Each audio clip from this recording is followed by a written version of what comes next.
sobre todo. En Morelos empieza en marzo.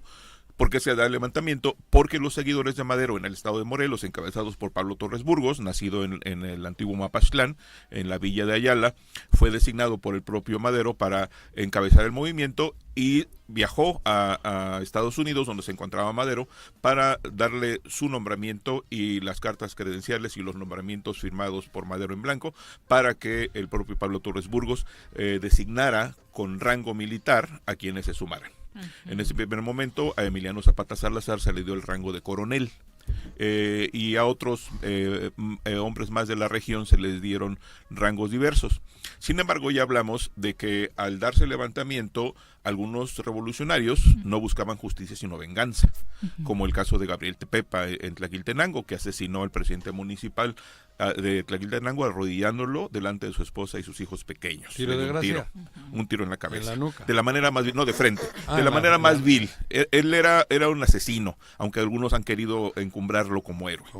Esto propició que Pablo Torres Burgos, protestando porque no era la revolución que él pretendía, entre otros, el propio Otilio Mundo Montaño Sánchez, no apostaban a una venganza sino a una justicia, rompe Pablo Torres Burgos, renuncia a encabezar el movimiento y es asesinado camino hacia Ayala. Que además era el grupo de intelectuales del movimiento, eran los hombres pensantes. Uh-huh. Pablo Torres Burgos, que tenía una formación de la lectura de los clásicos griegos y latinos, de los anarquistas rusos, de los liberales mexicanos, de los anarquistas mexicanos también, igual que Otilio Montaño. No así Emiliano Zapata, que no era un hombre de lecturas. Él era el liderazgo. Entonces, cuando es asesinado Pablo Torres Burgos, Emiliano Zapata es encumbrado como el jefe del movimiento revolucionario maderista en el estado de Morelos. General. Sin embargo, cuando se dan estos desencuentros con Madero, cuando Madero privilegia los intereses de los hacendados y de los grandes rancheros, que pacta con la clase política porfirista, que mantiene en el gobierno, después de haber ganado las elecciones, mantiene en el gobierno la gente que estaba en el gobierno de Porfirio Díaz Mori, Zapata decide romper con Madero y es entonces que lanza el plan de Ayala. Este plan... ¿Quién le nombra general?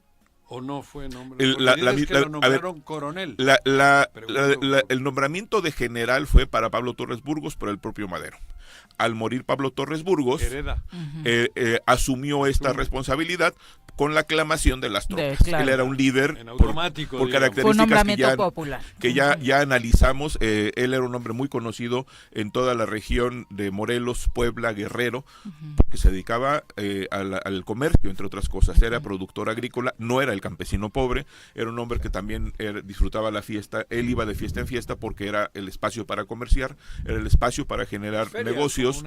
Él vendía sus productos agrícolas y pecuarios, montaba caballo, montaba toro, etcétera. Todo esto le permitió tejer esta red y tener ese liderazgo que le llevó a encabezar, sin duda alguna, prácticamente sin competencia, el liderazgo del movimiento revolucionario en el estado de Morelos. Se dedicaba mucho a la caña, ¿no? Por lo que No. A ver, la caña la producían las haciendas.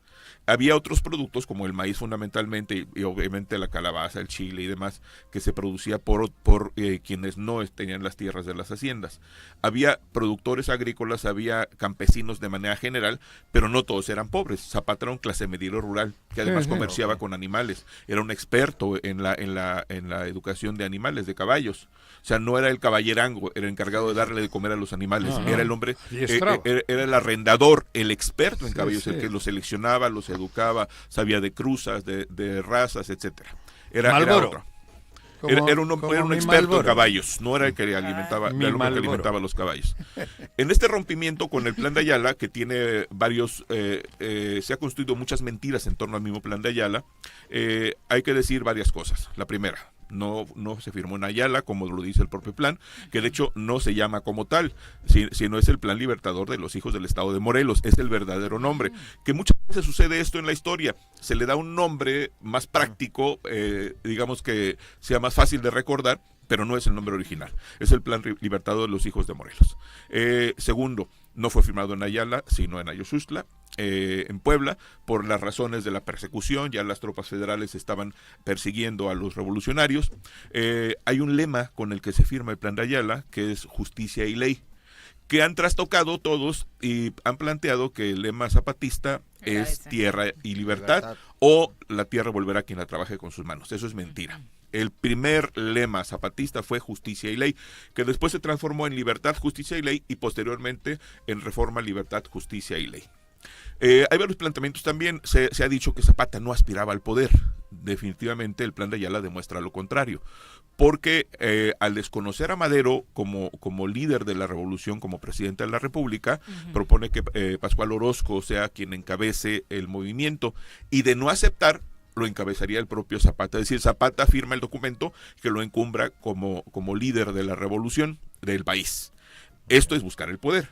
Y no es algo negativo, simplemente se ha querido volver al personaje un ente inmaculado que no aspiraba a nada más que a la justicia, y no es cierto. Era un hombre como todos, con defectos y virtudes, y sí, en el Plan de Ayala se plantea de manera concreta y contundente, antes de hablar de los derechos de los ciudadanos y de los pueblos, de la aspiración de Zapata a encabezar la revolución en todo el país. Y es algo que como sociedad debemos entender, no satanizar a Efectivamente. activistas, a líderes sociales que sí buscan de alguna forma justicia, pero la justicia también puede llegar a través del ejercicio de alguna función pública, un cargo público. Hoy Podría ser cuando no se pierde la ética.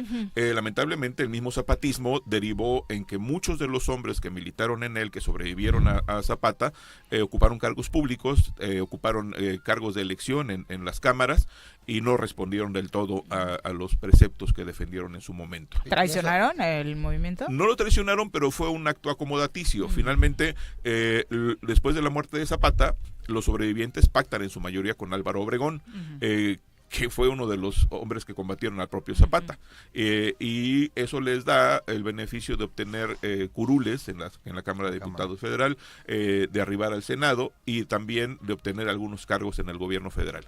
Uno de los hombres más destacados en ese sentido es el muy cambiante Antonio Díaz Soto y Gama, que lo mismo fue anarquista que católico, fue cooperativista que sindicalista, lo mismo fue zapatista que obregonista. A pesar de todo, es un hombre de una gran capacidad de raciocinio, de pensamiento. Fue uno de los ideólogos del zapatismo. Ahí tiene muchas de tus frases favoritas. Por supuesto, ¿sí? una de ellas es la de que Morelos es el hombre más grande en la historia de México. Pero también cuando habla de los poderosos insolentados para criticar cómo desde la ignorancia se impone el poder.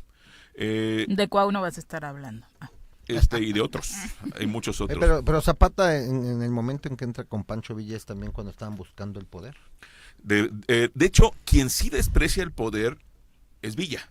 Okay. Porque cuando entran a la Ciudad de México, de hecho vamos a conmemorar la próxima semana la entrada a la Ciudad de México del gobierno convencionista que había sido electo en Aguascalientes en octubre de 1914, se reúnen 2 días antes del 6, Zapata y Villa en Xochimilco para hacer acuerdos, generar un pacto para continuar la revolución. Y entran triunfalmente a la Ciudad de México las tropas de ambos el 6 de diciembre de 1914 para respaldar al gobierno convencionista que desconoció a Carranza, a Venustiano Carranza, y esto es una muestra de poder enorme de los dos generales. Y es cuando Villa se burla de la silla presidencial sentándose en ella. No fue para presumir o aspirar al poder, sino para burlarse de que todos se peleaban por una simple silla. Era justamente caricaturizar el hecho.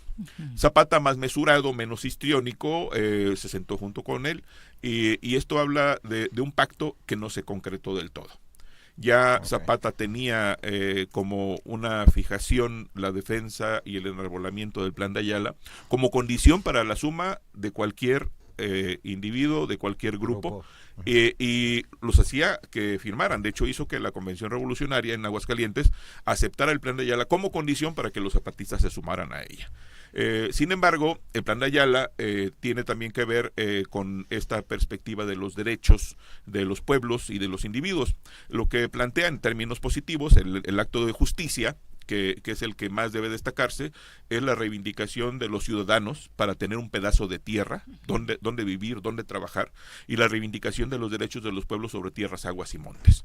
En suma, el Plan de Ayala es un documento polémico, se ha exagerado mucho, no es el documento más importante, ni el más acabado, ni el más elevado.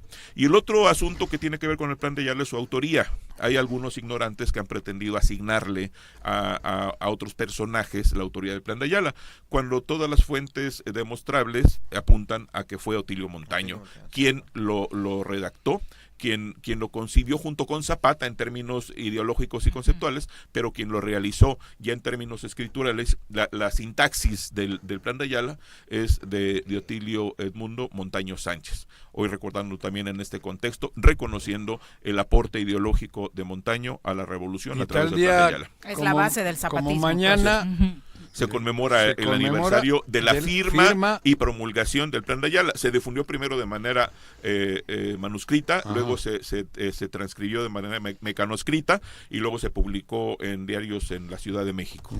¿Y eso en dónde se hace la celebración? ¿En Ayustla? Ayushustla, sí, se hace una celebración en Ayushustla, Puebla. Hay acto cívico. ¿Ahí se hizo oficialmente la firma o qué? Ahí sí, ahí efectivamente. ¿Dónde? Ayushustla. ¿Dónde está eso? En Puebla, sí, en la Sierra de Puebla. Puebla sí, pero digamos que es la región de la sierra colindante con el estado de Morelos. Era la región que tenía dominada Emiliano Zapata, que tenía control sobre ella. Sí. Hacia acá, hacia este lado. Digamos que en toda esa zona, la franja, sí. De hecho, por ahí llegaron todos los revolucionarios de diferentes regiones para la firma, con un acto cívico, por supuesto. Hubo honores a la bandera, se cantó el himno nacional. La descripción está a partir de varios cronistas. Es Ayushustla de Zapata. Sí, sí. El nombre oficial. Se dice que se conserva la mesa en la cual se firmó el Plan de Ayala. ¿Sí? Ahí es donde habría dicho Zapata aquella frase que no está registrada, pero que la tradición oral registra, que el que no tenga miedo que pase a firmar. Con huevos. Efectivamente. Los que no tengan miedo que pasen a firmar. Sería puro güey. No habría mujeres, supongo, en la firma. Debió haber, porque era un pueblo y había gente, había familias, pero por supuesto. Firmaron. Así es. No hay una sola firma de mujeres. Por eso digo, sí, no. Asistían a las mujeres de la región. Puro güey. Efectivamente. Muchas gracias, Jesús, por ilustrarnos. Nada más, mañana tenemos un acto conmemorativo, se cumplen 12 años de la declaratoria de la zona de monumentos en Cuautla. Habrá una mesa de reflexión, participarán entre otros el antropólogo Víctor Hugo Valencia Valera, director del Centro INA Morelos, el maestro Óscar Páez Godoy, uno de los fundadores de precursores de la historia de Cuautla. Vamos a recordar este hecho que es la firma por el presidente Felipe Calderón Hinojosa de la declaratoria de zona de monumentos, un reconocimiento a la historia de Cuautla por su traza urbana, y Cuautla es el único lugar, la única ciudad en Morelos que tiene esta declaratoria. Eso que está trabajando en Cuernavaca. Implica primero la generación de políticas públicas y de reglamentación para la salvaguardia del patrimonio, que es poco el que queda.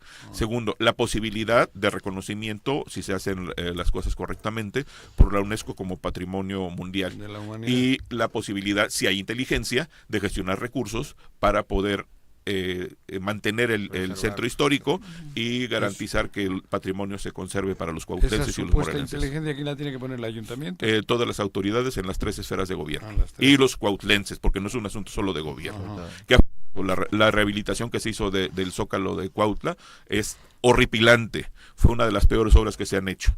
Y prácticamente nadie criticó la intervención. ¿En dónde será?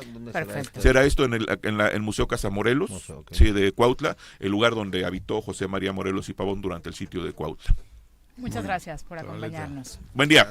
En la geografía es Azochiapan, después Huehuetlán el Chico, después Chiautla y después Ayushustla. Es justo para como está esta localidad. La parte poniente de Puebla con el oriente de Morelos. De Zapata. Detrás del Cerro del Mono.